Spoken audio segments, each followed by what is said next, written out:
Welcome, everybody, to another Wine and Comics pairing show. I am Dave, and I'm Dallas, back in the flesh, unfortunately.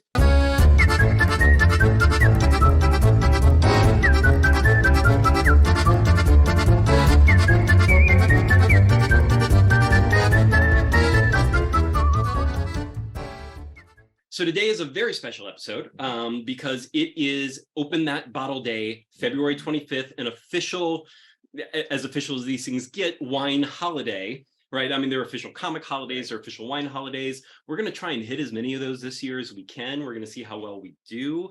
I know of about like 3 or 4 comic holidays. I know there's National Comic Book Day. I know there's Free Comic Book Day.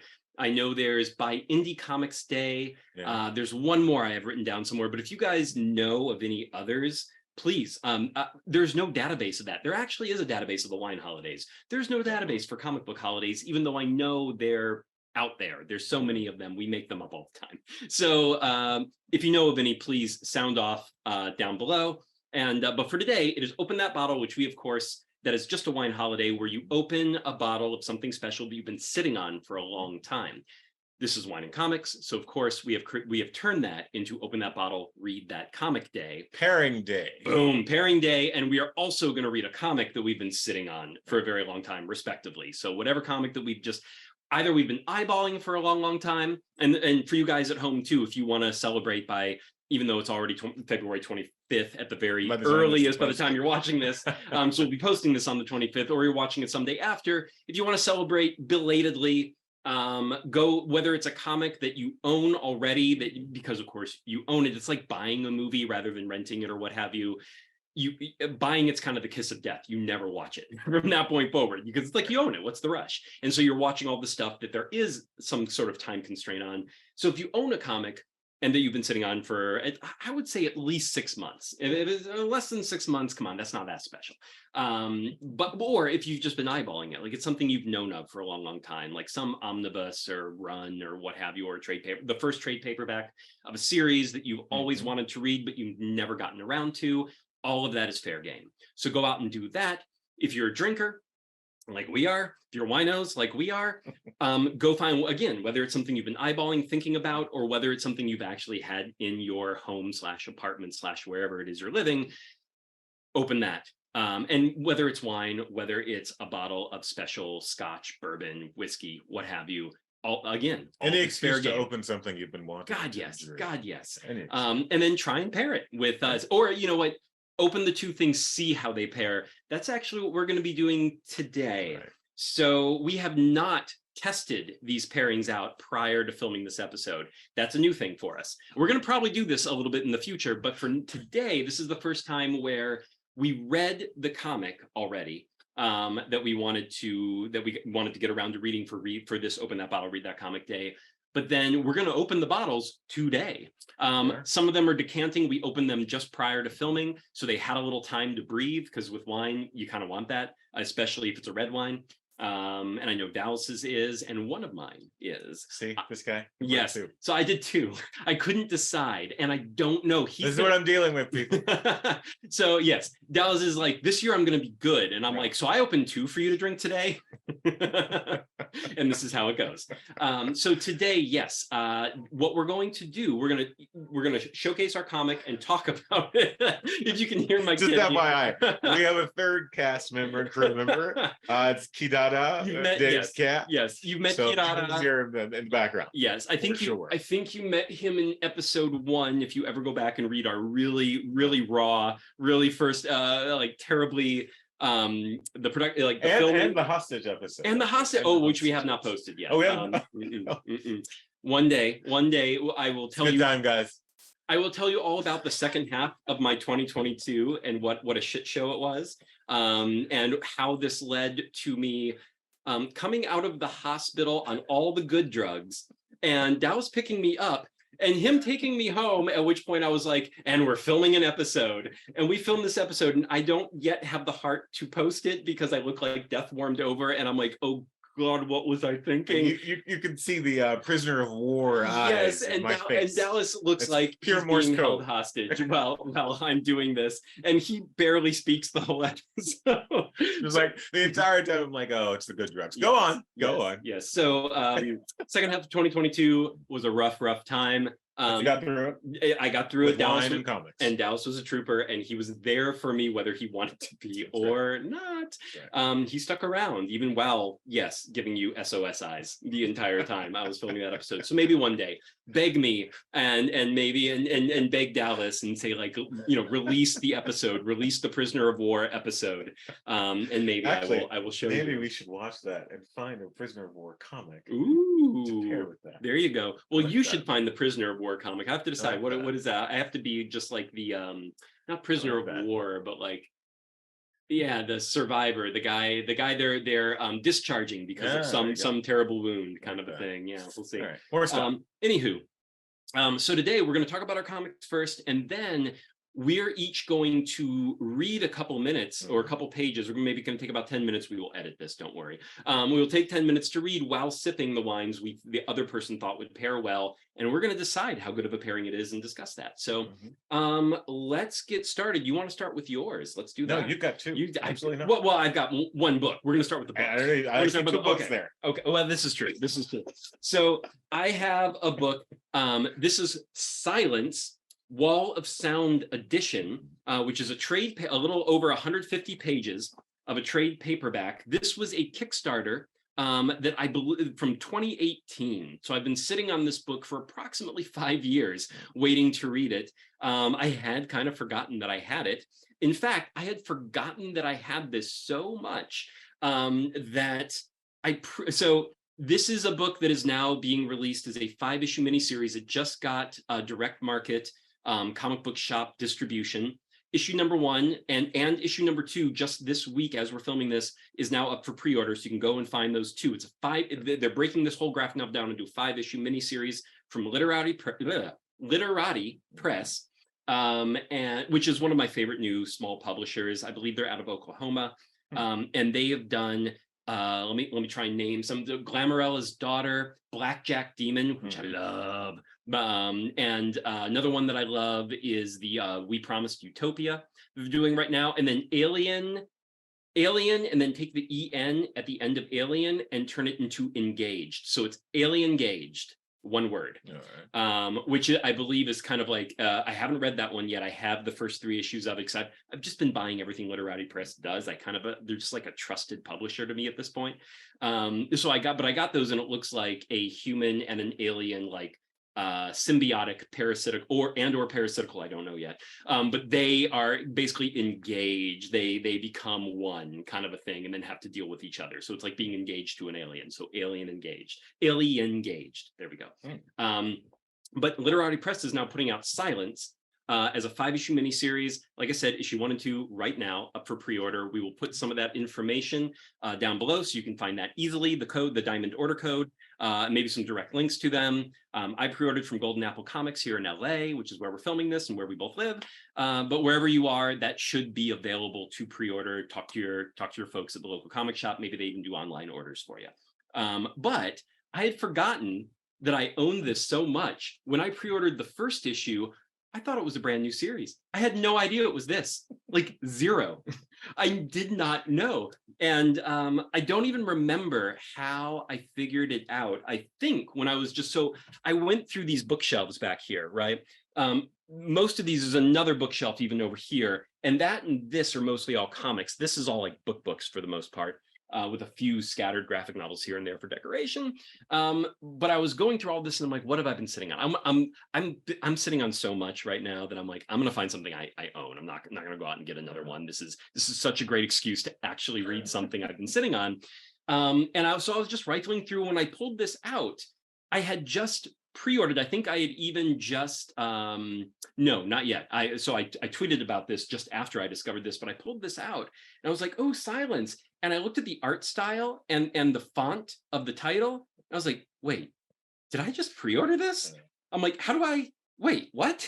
And I went back and I was like, oh, this is okay. So honestly though, Yeah. I've already pre-ordered issue number 2 as well. I'm in it for the long haul. One, as I said, That may be another episode, like duplicates over the years. duplicates over the years, I'll have different stuff on the shelf, right. and I'm like, oh, I need to order that thing. And Right. it's like, Well, and for me, already. this is my support for the publisher, and now also the support for the creator, because frankly, this was fantastic. This is a unique graphic novel. I believe I even, after reading this, I went online and I saw the publisher talking about it, and he's like, this is such a unique blend of so many things. You've got rock. So as if you can see really well here, it's basically a girl band here that are playing on top of this sort of, it's actually a yellow submarine. Okay. Even though it looks like a missile. But it's a futuristic. So this takes place in the near-ish, far-ish future, somewhere in between those two things, where there is a lot has happened in the world. There has been what they call the Long War.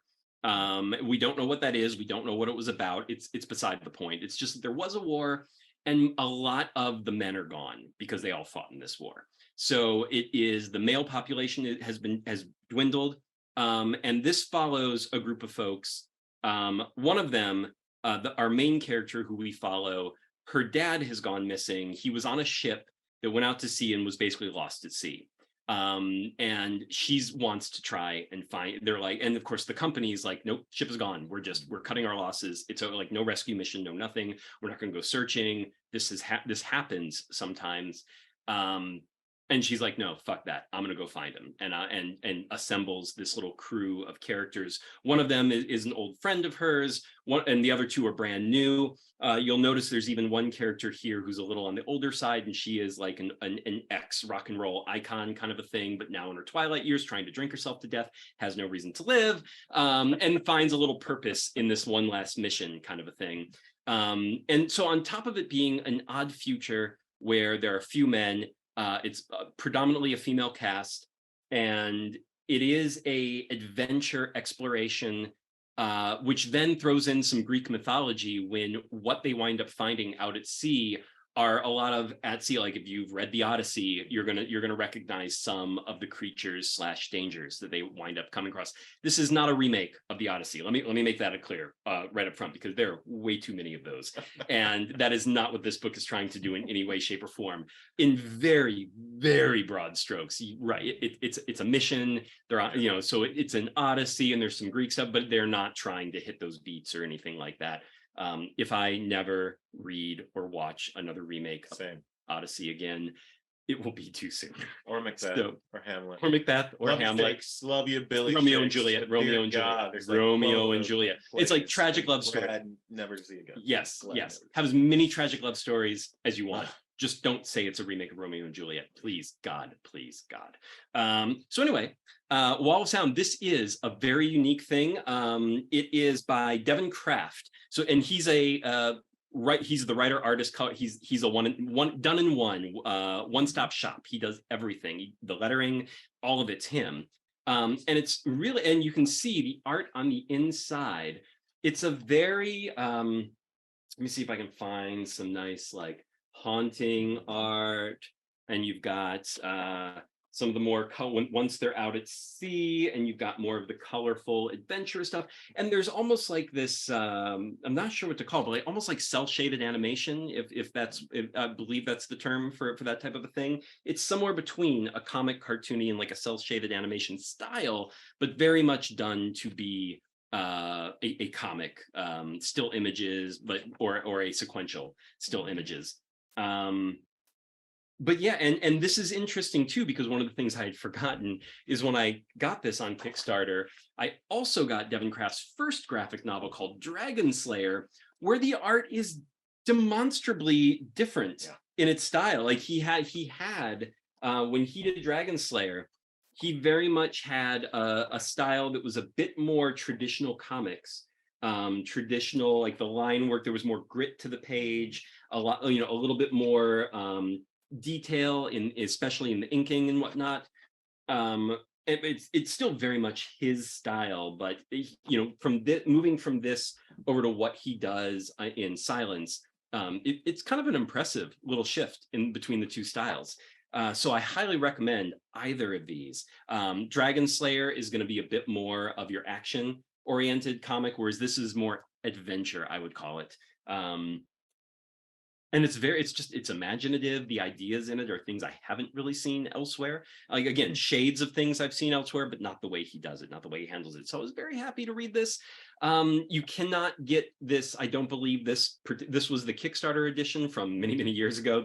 It's called Silence. 2018. 2018. Okay. So this is called Silence, and then Wall of Sound edition, which is what the Kickstarter version is. But definitely go check out the Literary Press edition, which is currently on pre-order. So it's not coming out until April for issue number 1, May for issue number 2, and it will be 5 issues total.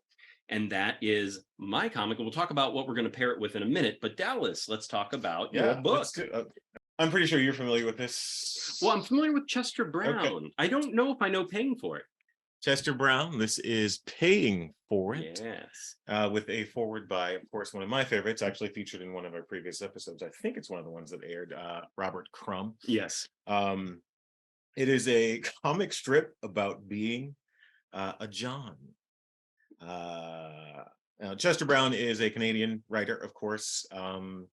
His first big piece was about, it was a biography of sorts. It was one of his autobiographies. Exactly. Yeah. But what's beautiful about this is it's clear through and through a polemic. This is his treatise, basically, for the legalization of prostitution, or the decriminalization of prostitution. Right. Published by Drawn and Quarterly, of course. All the great things they do. I'm sure you guys are familiar with some of the work they do. Great little dust jacket. Ooh, that's nice. I always like when they take extra time to really design the hardcover itself. And it's not just like a more or less blank hardcover with, a title on it. The character is, of course, just Chester Brown himself. It is purely autobiographical, a memoir of sorts.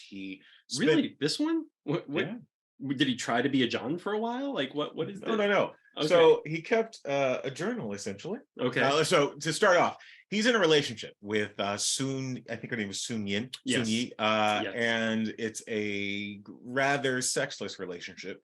Oh. They haven't had sex in 3 years, essentially. He's okay with it completely, because sex is just one aspect of his their lives. Like, his life is very stable. He loves her, she loves him.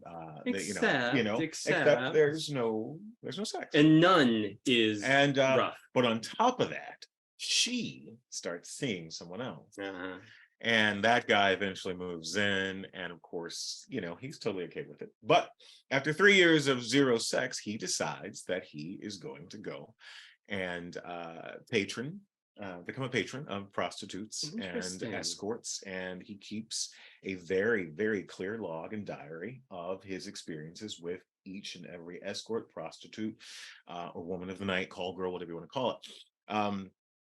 What's amazing about it is it's not sensual in the least. Like, it's sexual, of course, but it's not sensual. There's nothing sensual about it. It's a sort of an intellectual kind of treatise on the decriminalization of prostitution. He is clearly in favor of the decriminalization of prostitution. I am also in favor of the decriminalization of prostitution, but I will say I can see why Robert Crumb wrote the foreword to this. Yeah. But what's amazing is, for me, is that he does an incredible job of, if you can see here, it's about it's about 160, 70 pages of actual comic, and his style is very simple. He does usually straightforward, 8 to 6 panels per page, pretty consistent, black and white binary, of course. The characters are fairly stock,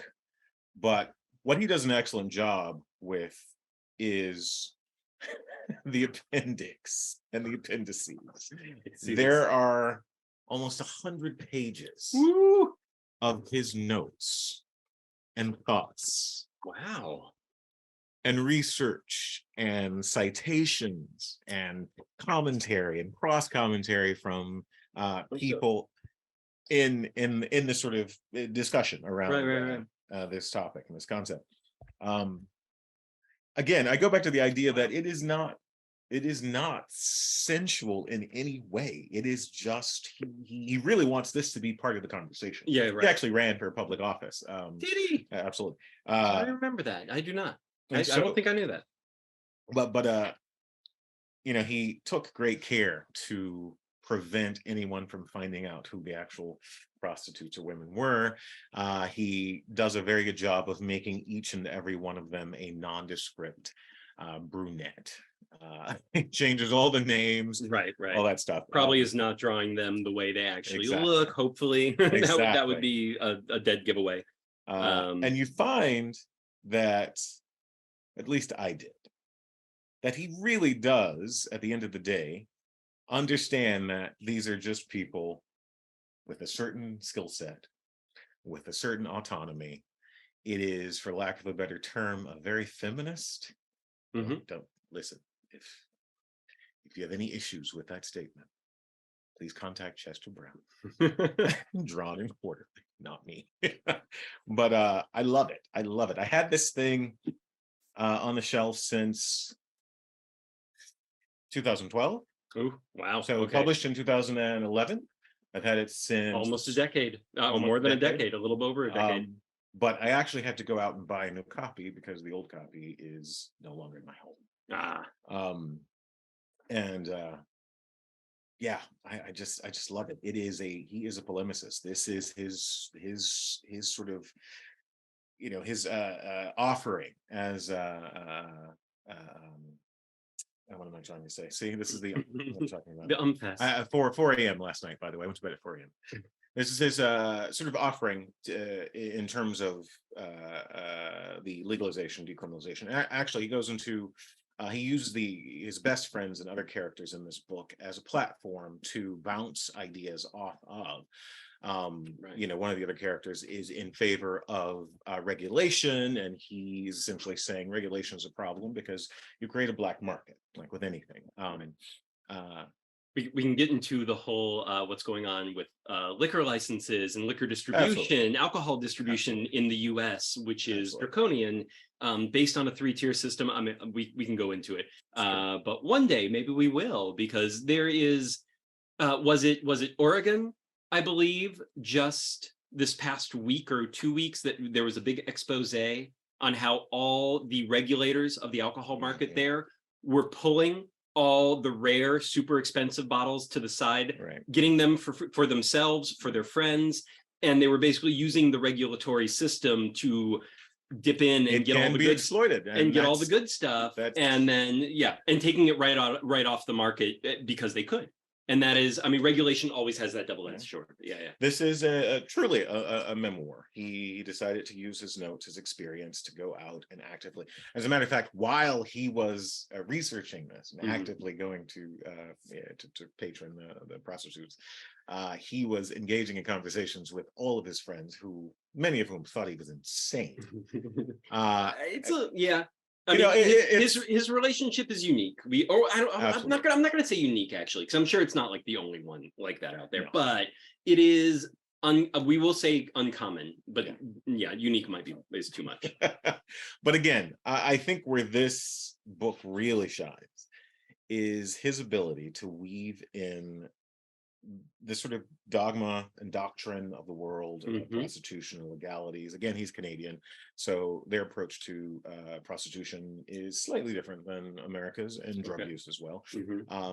Is very liberal in some ways. I was going to say, is progressive? Is it kinder, do you think, than ours? Or I think it's overtly kinder, meaning the conversations happen more frequently, and the idea is that it is for the benefit of the vendor, right in terms of the vice, but the dark side is there, and the black market is probably more intense, I think. Probably. I mean, always, but again, this is a book. The first time I heard about it, I was like, wait, what? a guy who just goes out and becomes a John because he wants to experience sex without this sort of he uses this the term, it's monogamy. So I forget what the term is, but it's the sort of ownership monogamy, where Possessiveness? possessive monogamy, Okay. ownership monogamy, Okay. where a relationship with a person has to be about sex, and the person has an experience with their body that they want to share with someone else. Right. They're limited based on the bounds of their relationship, and he rejects that completely. And he doesn't want to deal with all the other nonsense. He wants to engage sexually and make an exchange for the sex, for the time. Mhm. And he went out and did it, and then wrote a great book about it, which I applaud him for. I mean, if both parties are truly deeply open to it, okay with it, kind of a thing, like, Right. you know, more power to them, I suppose. Just as long as that is, because sometimes the worry, I suppose, for the couple at the very least, is like one of them is more okay than the other. Almost You know, always. almost always. Like you think you're okay, but then as time goes on, you're like, okay, never mind. Let's retract this, but now you can't retract it because the other person is totally okay with it. Right. And then that becomes that imbalance. But as long as that balance remains, there's nothing inherently wrong with it. Right. It's just in practice, people do not tend to be on the same page with this Right. stuff, which is why most of the time people just don't engage Sure. because they're like, we can't.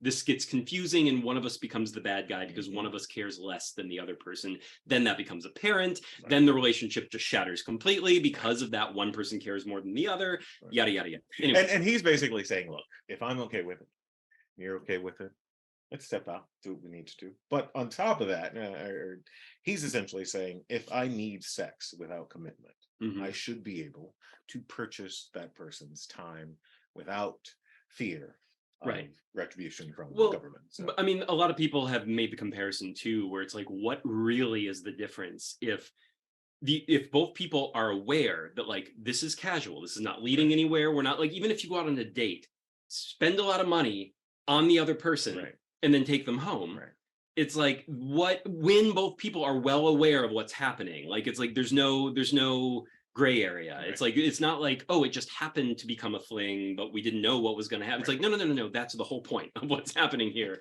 It's like, why is that okay, and the other one that's ever so slightly more explicit, like you don't go out for dinner, even outside of that it's the same thing. And so yeah, it's like, why is one morally reprehensible and the other one still, like, depending on who you ask, a little morally reprehensible, but still like, but okay right, legally. Like we don't think we need to criminalize one, but we do the other, right. and that never made any sense. And he's essentially saying that this is commerce. These women have autonomy over their bodies. I mean, there are other topics and that we could get into about the idea of the pimp culture and representation Yeah, yeah. and sex trafficking, which are all adjacent to a certain degree, but in its purest form, the idea of sexuality as commerce, or economy, he is absolutely in favor of. So I mean, again, the criminalization of it is dumb. It's there should be, like, you can't victimize people, like we should always have safeguards in place for that, but regulation should always have, in the same way that that's the whole conversation we're having about law enforcement right now, mhm, where it's like you're protecting the people. It right, can't be like, if it starts to lean towards like more people are getting victimized than protected, right, what are we doing? Why are these laws in place? If that, like, we're not just here to get people in trouble for doing things that we shouldn't care that much about. We should only be doing that to things we really care about and that are absolute, like, clear blue line or clear black lines, whatever you want to call it.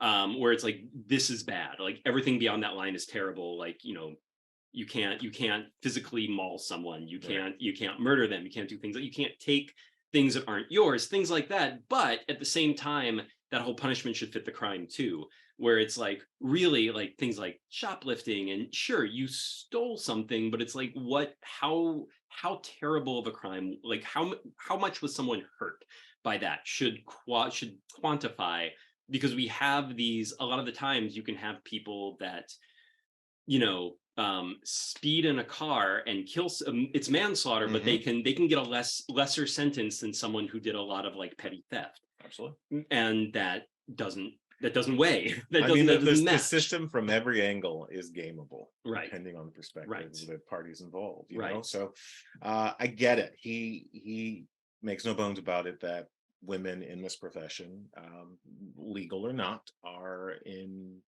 potential danger, dealing with strangers. But Hmm. he also understands the need for a woman to make her own choices based on her own skill set, based on her Hmm. own access, based on just her existence. Hmm. um, and anyway, so go out, get this. You may not agree with it. That's fine. You don't have to agree with everything you read, guys. uh, you don't have to like But everything you especially read. something that goes that in depth it on the thinking it's on amazing. it, it's like, yeah, read it as like, here's a whole nother viewpoint, and Yeah. someone who's going to really, I mean, he's plainly thought a lot I just, about it. he's got the appendices there. Watch the microphone. You guys are not going to be able to see that. We'll do some inserts, but We'll do some inserts. it's just fantastic. Just the amount of work that went into it. Yeah, I love it. So Boom. my offering to the go ahead and read it. What's the day? What are we calling the day again? Open that bottle. Open Read that that bottle, comic. read that comic day. All All right, right. let's trade off. We're gonna go now pour the wines, and then we're going to see how they Drink fare. And them. we're gonna while reading for a couple minutes. So, all right, I'll be right back. Yeah, I'll entertain. No, I won't. There you go. So I'm gonna give this Chester Brown thing. We're gonna read for about 10 minutes here. I'm sure we're gonna edit this down. We might edit all of it out. We'll see. We'll see what our reactions are as we keep going. If Dallas keeps making these, I'm going to set a timer. Let's do a timer. ooh, For the sake of it. this is. I do not sound like that. I'm like, I'm editing all those back in. You weirdo. Let's do 10 minutes. And I had two because I could not make up my Yeah, mind. go figure. Yeah, yeah. Uh-huh. Oh, I mentioned this already. Okay, good, good. Cheers, cheers. Here we go. Chester Brown. I'm gonna sip first and see There we what go. happens. All right. Let's see. Oh, and you're gonna start with the sweet, huh? Yeah. Interesting. I always go the opposite. Not with the pairing for me.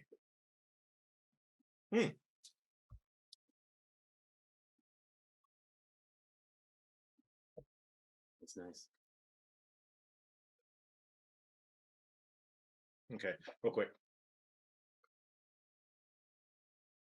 What were the things off the top of your head that really resonated with you about this? For you about this? If you can. Yeah. The lo-fi sci-fi Okay. of it, where there's some seriously high concepts all throughout the book that only at the very end do most of them even really rear their heads in any way where they're really prominent. Everything else, it's like it's in the background and it's peppering and coloring everything. But I find that I love that sweet spot of like, this is not our world. Like, it is a future sci-fi made up, virtually a fantasy world that still is so lo-fi in how it's executed that you have to keep almost reminding yourself it's not our world. And then things pop in and you're like, oh right, this is some weird future, I forgot. But it rears its head enough that, and then again, as the story goes, it solidifies more and more and more, like especially when they start doing the journey and they're in the sub and things like that. But when it starts, and then I'm also a bit of a freak for music based comics. Okay. So I love the rock and roll element and how that gets I'm not going to say thrown in there because it's not haphazard, but how that is what's the word I'm looking for? Woven. Not melded, woven. Woven's good. Yeah, how it's woven in. Okay. All right. Yeah. And it will say, since we broke right there. Do you want me to move out? No. Do you want me to move out? Do you want me to? I don't know. And I'm like, yeah. That's how that conversation would go. So true. Okay, I get that. The lo-fi, it's very satisfying. It's very satisfying. Oh. They're very different. Oh, wow. But yeah, I think you're going to enjoy that one. I'll tell you all about it when we're done.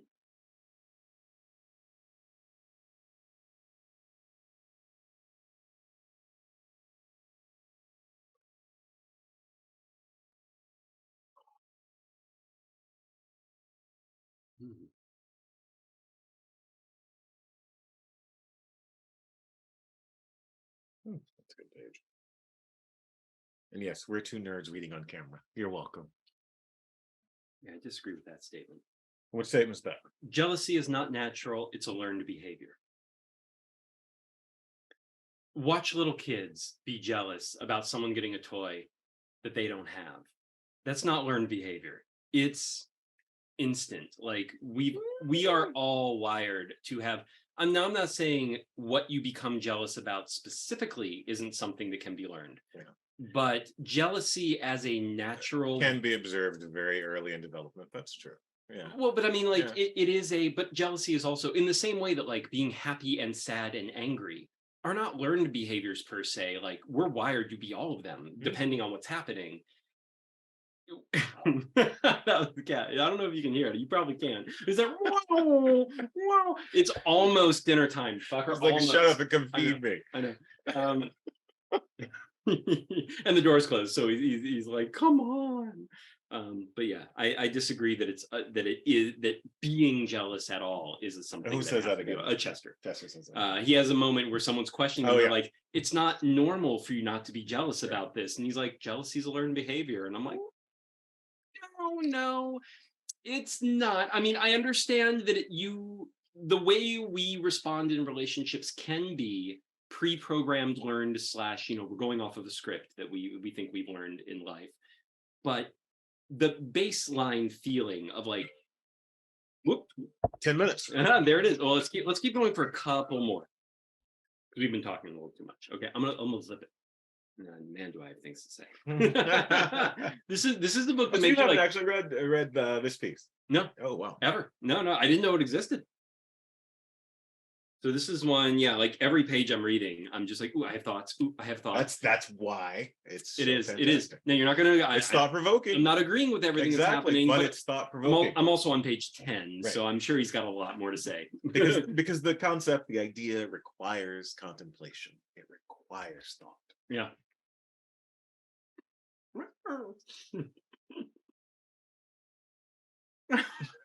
No. They learn. See, that's learned behavior. They learn how to sound like, and they know the sounds that make you come feed them. Leave that baby alone.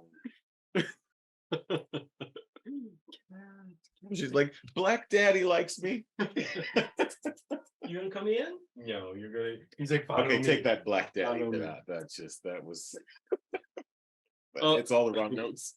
I'm saying that to my cat from this point forward. I'm like, oh, you want your Black Daddy, don't you? He treats you right.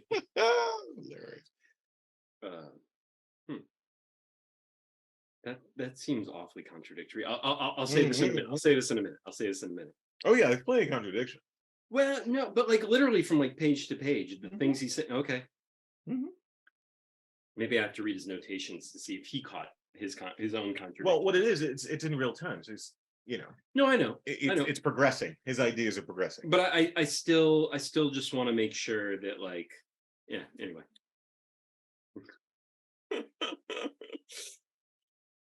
Okay.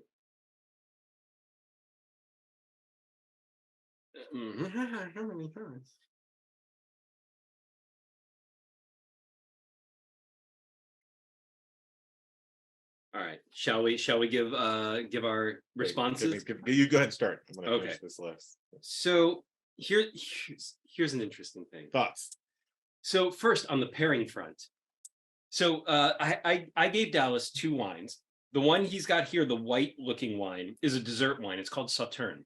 It is it's considered one of the kind of like proper Porto port. I would have gone with the white port. Actually, with this initially was my first thought. Interesting. So like I'll tell you why I did. Okay, so a Sauterne is considered one of the best dessert wines in the world. And they're priced accordingly. You don't get them cheap usually. And this is a 2007 Sauterne, and they are meant to be as a dessert wine with a high sugar It's got high acidity in it as well. And I believe Sauterne is Cellared. Is it Cellared? Yeah. Should be. I Yeah. think so. Anyway, he's sipping that. I am also sipping some of my Sauterne as well. And Dallas, his idea of a good pairing here, his theoretical pairing, was a Brunello di Montalcino, which is it is probably my favorite Italian red. I'm going to go there. Okay, before it is a 2017, Teen, which is young. very young. Yes. And a very specific vintage. Yes. So that's why I chose that one. We did a blind tasting of Barolo's, which is one of the pretty much Barolo, Chianti, and Brunello di Montalcino are kind of the three most famous top. They're known to be amazing. And like Barolo, Brunello di Montalcino, which is made from a offshoot of Sangiovese. It's actually made from Sangiovese Grosso, which is a very specific offshoot of Sangiovese that only grows in Brunello di Montalcino. And it is, I mean, I love Sangiovese, but I have to admit, the first time I had a Brunello di Montalcino, I was like, what is this? Exactly. And I looked it up and it was like Sangiovese Grosso. And I'm like, what is that? And then I looked up that and I was like, okay, Sangiovese Grosso is better than Sangiovese. It just is. It is like on another level. Now that said, I think the Sauterne pairs with this. On first glance, you think so? But I have to get deeper into it. Absolutely. Okay. So the reason Trust me, in these early, so one of the reasons I liked the Sauterne. You're following my pairing. Though. Okay. When I first, I was like, ooh, I want something kind of a little decadent, but heavy. Yeah. Okay. So in these early, as Dallas pointed out, it's a very straightforward composition on every single page. You've got the 1, 2, 3, 4, 5, 6, 7, 8 panel grid. And I believe that's the whole book, right? He never, except for like you get a 4-panel on chapter headings. He's pretty consistent with that. But he's very consistent. It's very straightforward. It's he has that cartoonist minimal, like, everything is well considered. Every single panel is exactly what it needs to be. But it's very like and it's mostly in the text. It's mostly in the dialogue. Like most of the panels, at least so far, though even skipping ahead a little bit and looking at his sexual escapade pages, it's like people standing, people lying down, talking to each other, post-coital, pre-coital. But it's mostly the dialogue that you're just taking in. And it's done with a cartoonist simplicity in its way, like a Calvin and Hobbes type of comic strip, where it's just like, it's very, so something about the Sweet Sauterne, at least in these early pages that I was reading, I was just like, I like that I can just sip this and just enjoy it. And Sauterne is it's not super, super sweet. It's got a subtle, compared to most dessert wines. Yeah. It's not a low sugar content, but the way it comes across, I think maybe it's the acidity in it, maybe it's the cellar quality and the aged, in this case, it's 2007, so it's been around the block for a little bit. This has the most amazing like orange peel and like orange blossom, a little bit of vanilla, a little bit of so much citrus. Very light on the nose, and light, a little bit of light florals. It goes down so easy. Very, very strong honey. So it matches the way I'm reading this right now, where even though I have tons of thoughts and it's a challenging read in certain ways, it's not like I'm just it's an easy read. You're taking panel by panel, you just read. And I'm like, yes, and I want to sip something that also is almost you think about it when you sip it. So I understand the Brunello di Montalcino too, because it's one of those that like it takes time and it is you have to sip it for a bit to really decide how you feel about it. It's not one that gives you an impression like bam, like that. I will say this. Yes. The pairing specifically, the reason I made the transition between the two is the Brunello, which is this is a Andrea what's the maker's name? His name is Costini. Let me go grab the bottles actually. Oh yeah, and then we'll showcase them. Yeah. But yes, we've got go ahead. Yeah, that'll be the Sauterne, which we will show you in just a minute. But this is the Brunello 2017. Now this year, the Costanti vineyard did not produce a reserve, which, when you're dealing with Normally they Brunellos, do, yeah. the reserves are really kind of the bread and butter.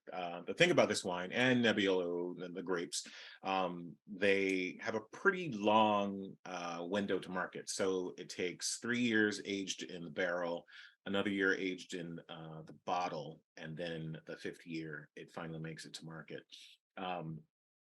And this wine, particularly 2017, since they did not create a reserve, they used a second and I think a third fermentation because the skins on the grapes that year were so incredibly thick, which means You can taste it. you can taste it. You can Exactly. taste it. So the reason I chose this also, the open the bottle, the bottle you've been saving, is I actually have a 2015 and a 2009, I think. The 2009. Oh wow. I think it's 2009. But this guy could deal with some aging. It would definitely open up over time. But there's a bit of, there needs some tannin taming as well, yeah, frankly. Yeah.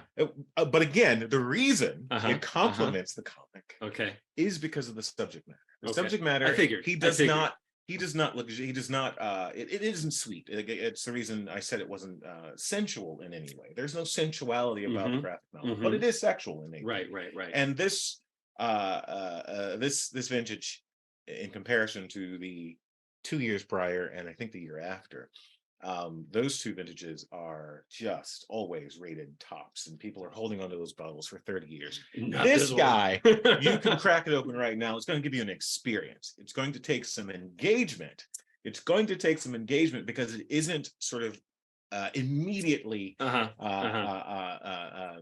sensual to the palate like most of these wines are. One of the reasons the Brunellos are always so highly rated is because they are often silky, and they're often very deep, and it requires you to kind of just even sit with it and roll around with it. I will say even the color of this one surprised me. Absolutely. Because it's normally a Brunello di Montalcino, like with that Sangiovese Grosso, it has this darker red. Color is phenomenal. Sometimes it's referred to as black. Right, and this one is see-through.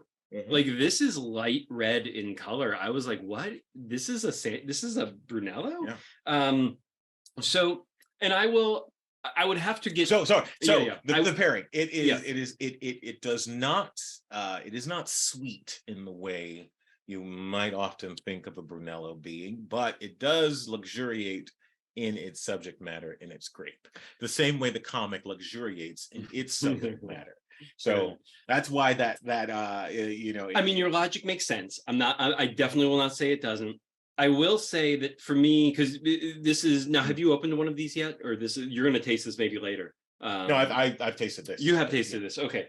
So for me, and I would have to get deeper into the book. Maybe it would pair later in the book a little bit better. But for me, I'd still go with the Sauterne, knowing as little as I do about the book, having experienced it. But this is too astringent.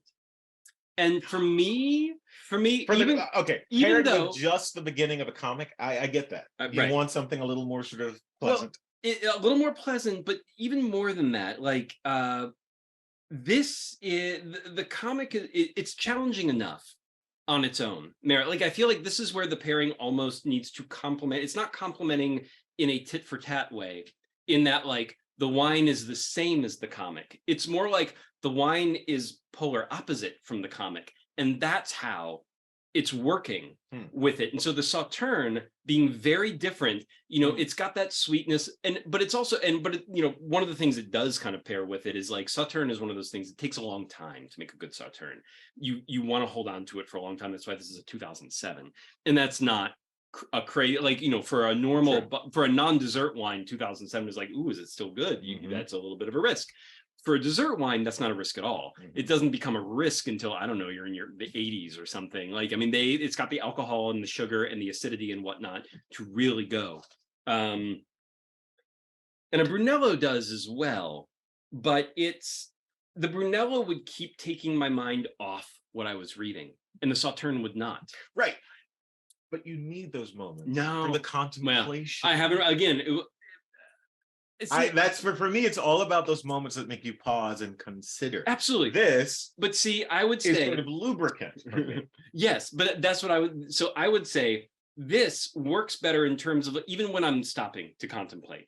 I'm contemplating the comic, not the wine so much. The wine is just so spectacularly in its way. I mean, it is complex, but not in a way that you're struggling with it in any way. Whereas this, you're struggling with it a little bit. You're like, what is that? What are those flavors? Do I like it? Do I not? Is this a great Brunello? Is it not so much of a great Brunello? And I think the jury just on 2017 in general is like, well, not a great Brunello, but again, you can try it. It's a great Brunello on its own in isolation. It's not a spectacular Brunello compared to other the vocabulary of right, Brunello. Right. So yeah, for me, I would just say this kept taking me out of the experience of reading. For me, it's taking me out to contemplate. Okay. And that was fair enough. Because I'm also one of those guys, like if I have a hangnail or a thumbnail, I like to paint. I like to pull. Oh, me too. Me too. Yeah, exacerbate it a bit. Me too. When something's there's some sort of dissonance, I like you to pick at it. You pick at it. Yeah. Well, you almost can't, because it's like you'd rather the pain now than because if you're avoiding the pain, it could happen at any moment when you accidentally bump it, rub it, hit it in some way. So instead, you just constantly do it, and then you're not anticipating the pain. You're just always feeling it, which numbs you to it in a certain way. Anyway, I'm going to go for myself. For now, for what I know, I'd go with the Sauterne with this Chester Brown. Dallas is still swearing by the Brunello. So okay, you can be wrong. You can be wrong.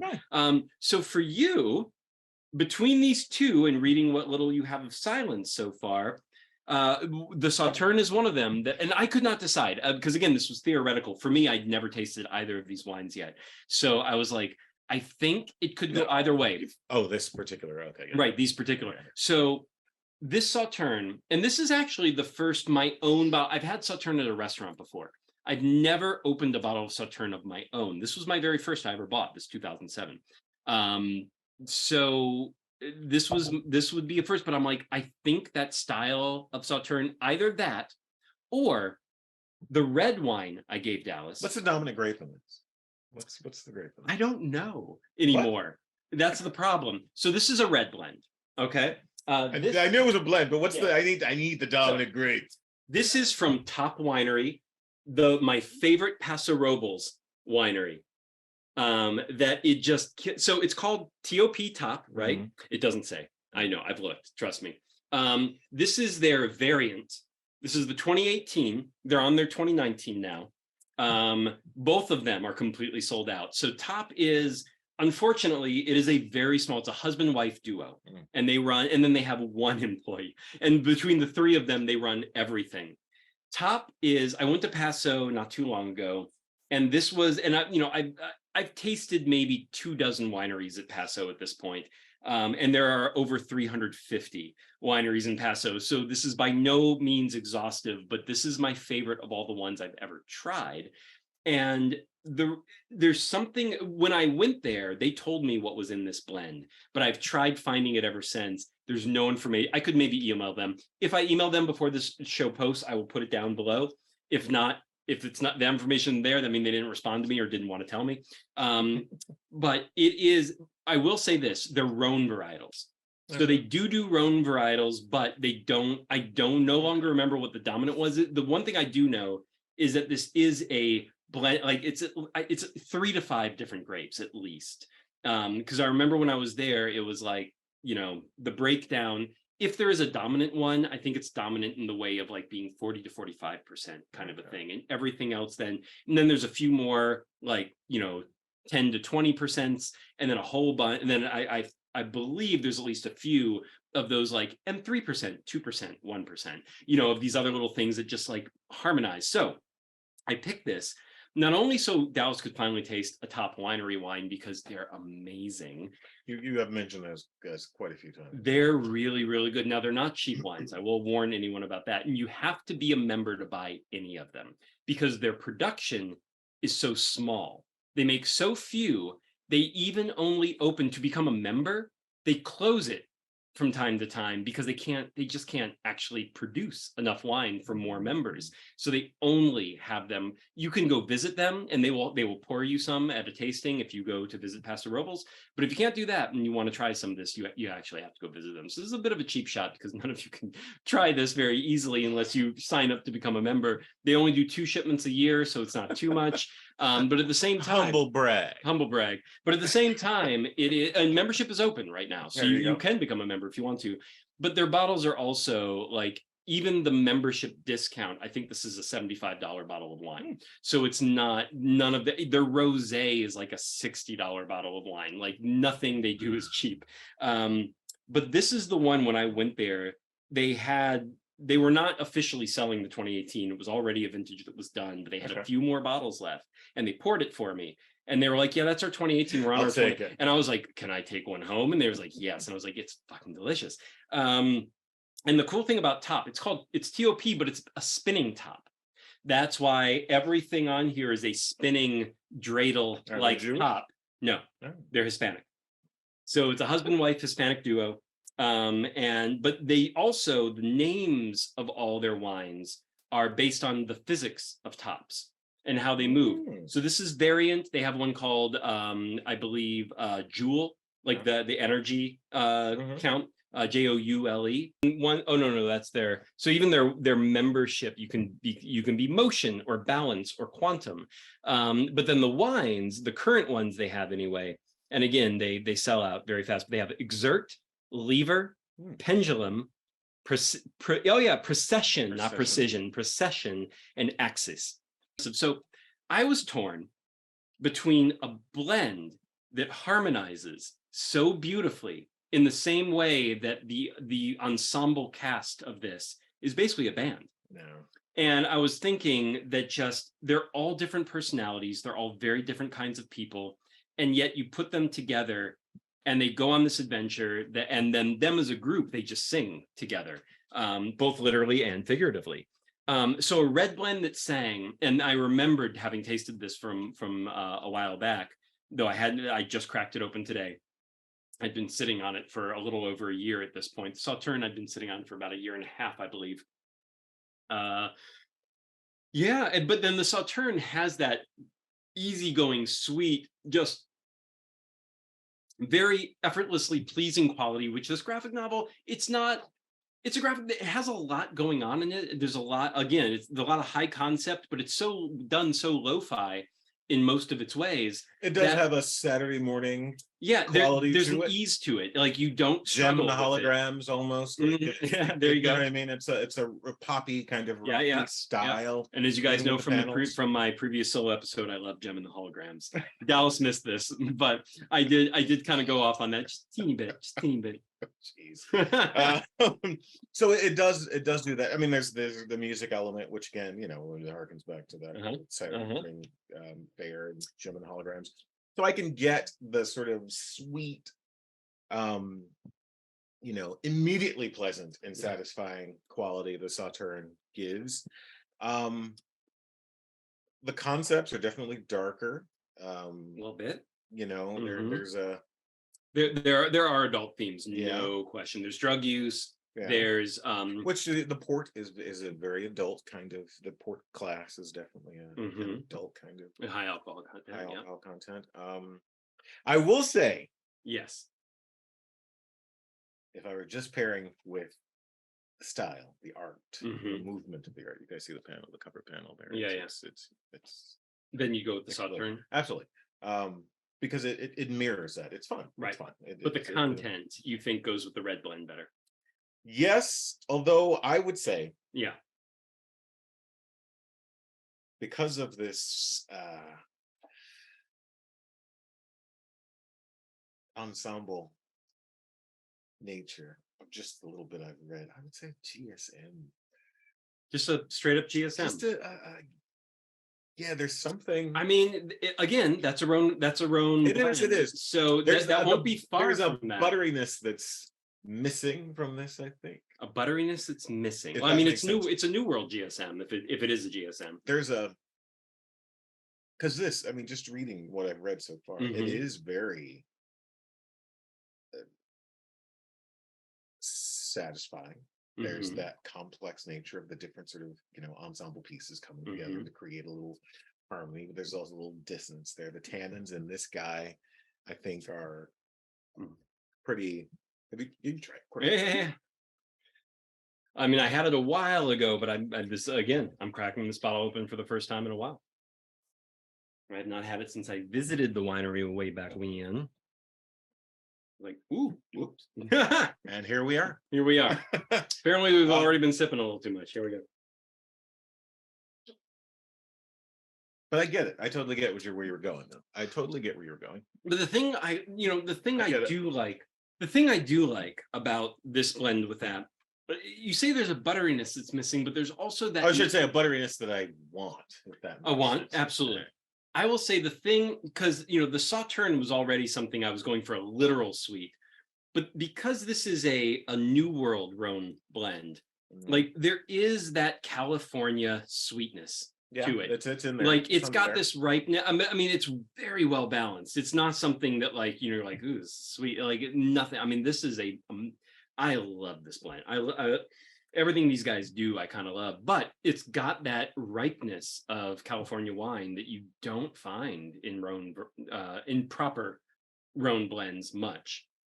As climate change is taking hold, the Rhone, a lot of the old world is starting to like all that the New World styles or the New World effects are creeping in because it's just getting more and more over there too. But yeah. But I will say,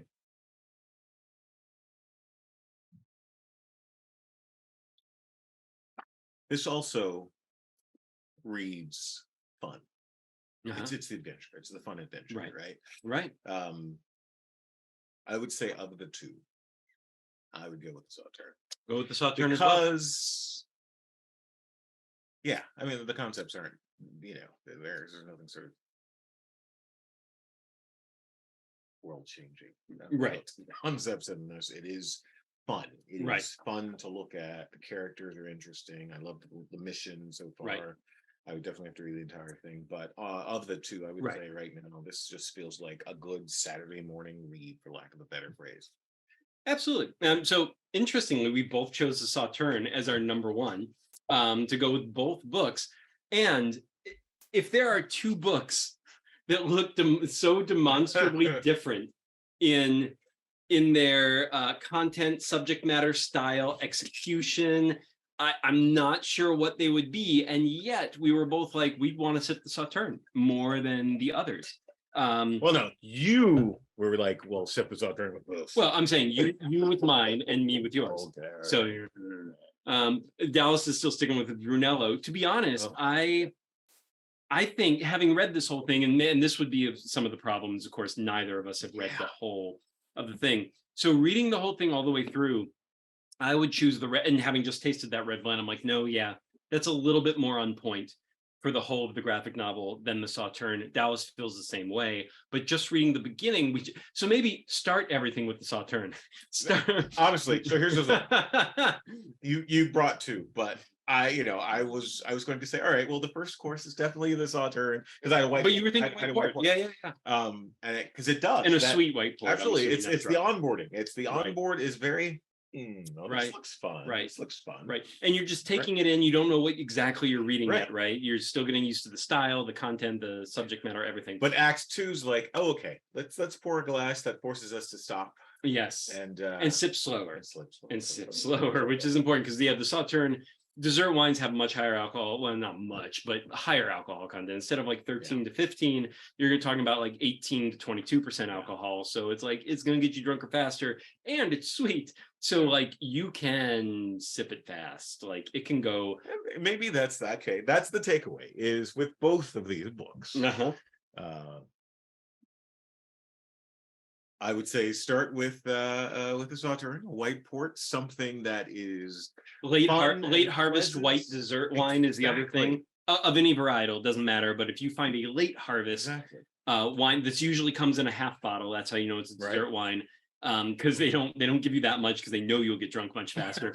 And it's super sweet. You just don't need that much. And you pour them in glasses like this, not glasses like this for that reason. It's like a 1 to 2 ounce pour on the dessert, and where it's more like a 4 to 6 ounce pour on your proper. But hey, wine. it's your bottle. Do what you like. Do what you like. But this has been another Wine and Comics pairing show. This was Open That Bottle, Read That Comic Day. We opened bottles we've been sitting on. We read comics we've been sitting on. This is joyous. You mind if I borrow this, Chester Brown? You read the whole thing, right? At this point? Oh, yeah. So once again, from Drawn and Quarterly, Paying for It by Chester Brown. Look for that. And Silence. Don't look for the Wall of Sound edition. That was a Kickstarter from 2018. But look for the new Literary Press for it. 5-issue miniseries. Issue 1 and 2 are both on pre-sale right now. Or if you don't do pre-sales, just look for them in April and May, and then ongoing respectively for 5 months. And that will be the whole thing. 2 glasses up, actually 4 glasses up on all these guys. Like if you would like to try a Sauterne, or like you said, a small glass or port, or find, for me, a Sauterne, and then for a Silence, I would even say like a blend of some. If you're a total white person, find a white blend. There are wonderful white blends out there. Now that you say that, a white blend, a deep white blend might be perfect for after, because the it is Sauterne sort version. of the halfway point. For me personally, I would still go with a red blend. I'm more of a red than a white guy. I'm working on that, but I am still more of a red guy, so I just find it more pleasant. Fantastic, guys.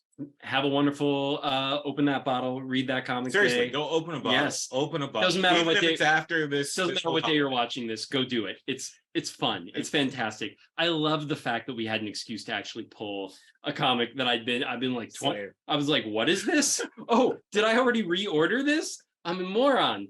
I mean, that's what happens. And I had a copy that I hadn't read that it was like in a box somewhere in a storage unit. I was like, oh shit, okay. All right.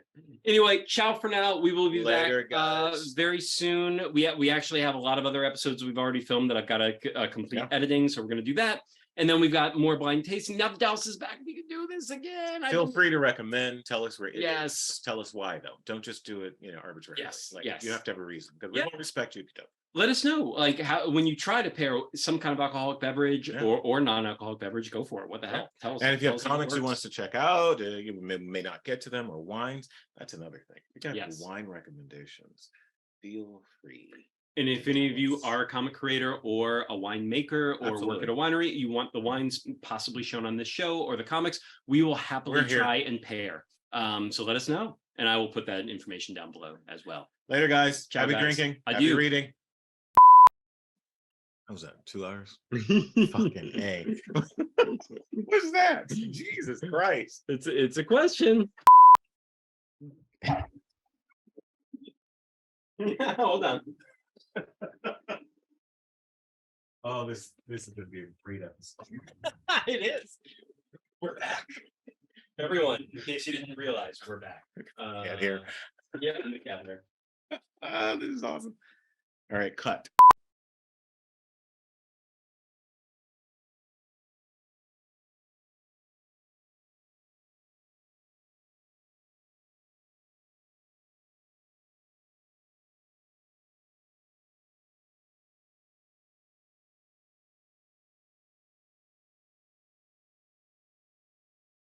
There we go.